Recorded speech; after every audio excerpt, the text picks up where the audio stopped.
ஒரு உண்மை சம்பவத்தை நான் வாசித்தேன், என்னை அள வச்சது. ஒரு ராணுவத்தில் பணிபுரிந்த ஒரு மிலிட்டரி அதிகாரி, ராணுவ அதிகாரி ஒரு ஃபார்ம் பிளாஸ் ஆகி 2 கண்ணை இழந்துட்டார். கவர்மெண்ட் அவருக்கு ரிட்டையர்மெண்ட் கொடுத்து ஒரு வீட்டுக்கு அனுப்பியிருந்தாங்க. அவரை பார்க்க ஒரு நண்பர் போயிருந்தார். அவர்கிட்ட அழுதார், நான் ரொம்ப வேதத்தை படிக்கிறவன், கடவுளுடைய வார்த்தையினால படிக்க முடியல, என் கண்ணு குருடாயிற்று. அவர் சொன்ன, நான் உங்களுக்கு ஒரு மெத்தட் சொல்லி தரட்டுமா, பிரெய்லி அப்படின்னு இருக்கு, அதுல தடவி வாசிக்கலாம், நான் வாங்கி தரட்டுமா, நான் உங்களுக்கு டீச் பண்றது ஆளை கூட்டிட்டு வரேன்.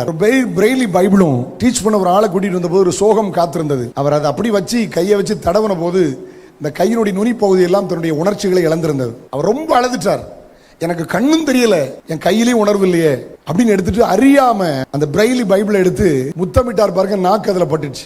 நாக்கு அதில் பட்ட போது தன் நண்பரை பார்த்து சொன்னார், எனக்கு இப்ப சொல்லி கொடுங்க, என் நாக்குனால நான் தொட்டு வாசிக்கலாம்னு நினைக்கிறேன். நான் அதை வாசித்து ரொம்ப அழுதேன். நண்பர் சொல்லி கொடுத்த போது 4 முறை முழு வேதாகமத்தையும் நாக்க வச்சே தொட்டு தொட்டு படிச்சு முடிச்சிருக்காராம்.